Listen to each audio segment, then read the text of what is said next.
So this is part two of my music production and events management journey, on how it started. So as I was telling the story about meeting Kulisol, Kulani Ngonyulu, who's now Kulisol, and is a reputable DJ from Guyana, and he's taking bookings. I'll share his information. So we hosted our first gig. It was in June 2012 or 2013. And the people who organized to come and play were those who were known and wanted an opportunity to come play. But when the date arrived, they realized that, hey, it's fully packed here. It's fully packed. People came to us and say, no, you must erase my name there. I'll just drink and enjoy the moment. Hey, it's full. I never thought that it would be full like this. And then we ended up having, I think we had 8 acts. I think we had 8 acts. We had Zoo, who is now a counselor, ANC counselor. He introduced an MC for the day, and to give people knowledge of the structure, because this was the first thing in the village, how this thing is going to happen, who is in the lineup, who's not going to play, who's going to play after home.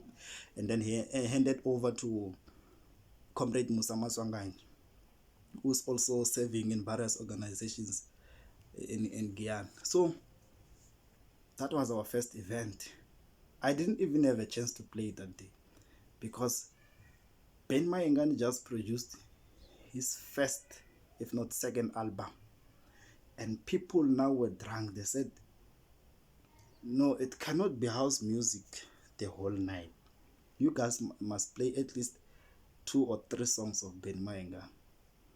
But we realized that people are enjoying the music that we are playing, and majority of the people who pitched are those who understood the theme of the day, which was house music. So from that event, we never stopped. Actually, we did stop now that we think we're older, but we're not.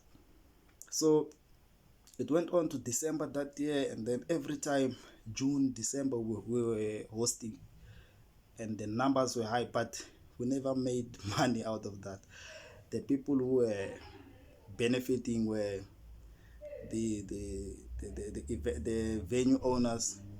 We would host in a tavern, we would host in a bottle store, and then those are the people who were benefiting, because they would sell liquor. But we also benefited ourselves, because people trusted us that when we host an event, it will never disappoint. But we never took a decision to monetize it. And then when we focused more on production, we produced a song. It was Grieving Sex.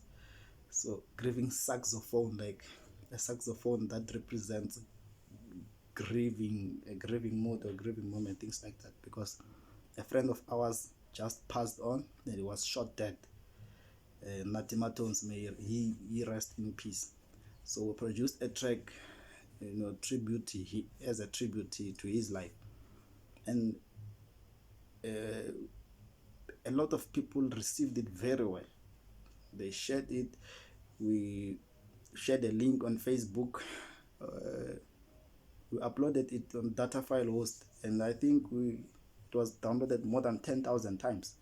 But still, we never thought of monetizing our music. So some guys from Nepal called us, and then they said, no, we are doing, because it was a slow jam, they said to us, we are doing a compilation. So 1-2 tracks from you. Actually, they wanted one. It was a deeper what house groups first session. One of our tracks was featured, and then they were interested. A lot of people liked our track on that EP, on their EP, and then they said the demand is too high. They want to do a second EP, and then they wanted 2 tracks from us.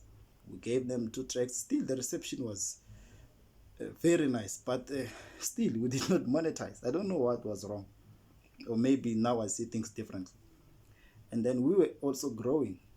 Now we have kids, and now we have to hustle. Kulisol had to go and work. I just finished university. I must just also try something. I had to sell at home in a shop and do these things of events management and renting out stretch tents and things like that. So slowly, now that work was demanding 8 hours a day, now after that you are tired, we couldn't meet and produce. But we had a House Journal EP. I'll also share the link of our first EP, House Journal EP, and a lot of people downloaded it. It was even played in. We received the information that it was played in Gaborone. I don't know whether it's the capital of. Is it capital of Lesotho or Namibia? One of the two. I'm not sure. Even on Windhoek, someone from Windhoek said no. We have produced beautiful music because we had guys who play keyboards at church to come play for us. We tell them what to play, and we knew what to do after that, and then we produced. But we never had vocals. It was just beats, and people loved them. So we did the second EP, and then the third one we just went back to our projects, picked what we can pick. I think it was 6 or 7 tracks, and then that was our last House Journal EP. We had 3, but we never benefited monetarily. So that's it. That was my that was some of my life experiences which I never shared on the other episodes. So I tried producing music, and I think now that I've listened to a lot of music, I think afforded an opportunity to be in studio, I can cook a hit. So thank you for watching this part 2. Part 1 was interrupted, but I believe that one day I'll meet again with Kulisol, get to studio. He is a professional DJ. He's doing well, and is being booked. He plays on radio. I pray that he gets a residency soon so that he can invade the market and have more value. He does have value. He's playing in many events almost every weekend now when I see his posts. So congratulations to him. He's doing good, and I believe that he needs to be supported, and he needs to grow in the music industry and be international one day. Thank you.